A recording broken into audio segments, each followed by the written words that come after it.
Bonjour à toutes et à tous, ici Unsable, on se retrouve pour le résumé de la 15e étape du Giro 2016. Alors avant de passer au résumé de cette étape, nous allons revenir sur celle de vendredi et samedi. Donc lors de la 13e étape, nous avons vu Mikel Nieve, le coureur de la Sky, s'imposer après avoir pris l'échappée du jour.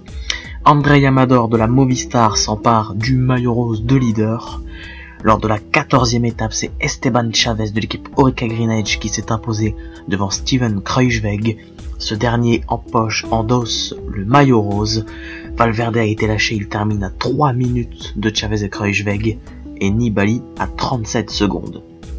Passons donc à la 15e étape avec au programme un contre-la-montre individuel de 10,8 km qui s'annonce très difficile puisqu'il est disputé sur les pentes de l'Alpeliciose. Donc le résumé de l'étape. Le premier coureur à signer un temps de référence, c'est Jan Boswell, le coureur de la Sky, avec un chrono de 30 minutes et 4 secondes. Cependant, ce dernier sera largement battu par Alexander Foliforov de Gazprom et son chrono de 28 minutes et 39 secondes. Va s'en suivre une série de coureurs réalisant un meilleur temps au pointage intermédiaire que Foliforov, et c'est le cas de Firzanov et Bob Jungels, mais ces deux coureurs finiront derrière Foliforov à l'arrivée. Même constat pour Ilnur Zakarin qui prend la 4e place provisoire.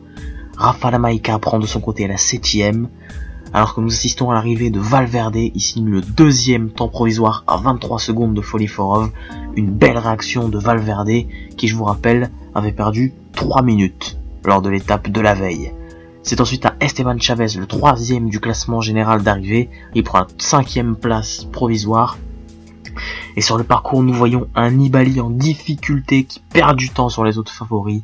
En plus de ça, l'Italien est victime d'un problème mécanique. Il est contraint de changer de vélo. C'est donc un jour noir pour le requin de Messine qui termine finalement 24e à 2 minutes 10 d'Alexander Foliforov. Il ne reste plus que le maillot rose, Steven Kruijswijk. Ce dernier coupe la ligne dans le même temps que Foliforov, mais il échoue pour quelques centièmes. Cruel pour Kruijswijk, mais au moins il a rempli sa mission. Il a repoussé, encore une fois, ses adversaires au classement général. Classement de l'étape. Premier, Alexander Foliforov. Deuxième, Steven Kruijswijk dans le même temps. Troisième, Alejandro Valverde à 23 secondes. Quatrième, Sergei Firzanov à 30 secondes. Cinquième, Michele Scarponi à 36 secondes. Sixième, Esteban Chavez à 40 secondes. 7ème, Ilnur Zakarin à 47 secondes.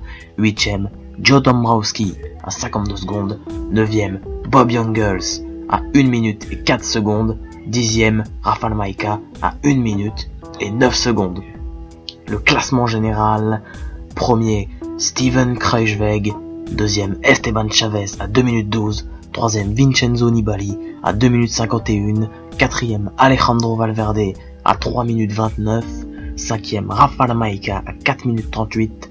6ème, Ilnur Zakarin à 4,40. 7ème, Andrei Amador à 5 minutes 27. 8ème, Bob Jungels à 7 minutes 14. 9ème, Konstantin Siutsu à 7 minutes 37. Et 10ème, Jakob Fuglsang à 7 minutes et 55 secondes. Et donc Steven Kruijswijk conserve son maillot rose et il crée maintenant de beaux écarts. Cunego conserve son maillot bleu, Nizzolo son maillot rouge et Jungels son maillot blanc. C'est donc la fin de Cycling News. Je vous souhaite une bonne soirée et je vous dis à mardi puisque demain c'est jour de repos. Allez, ciao.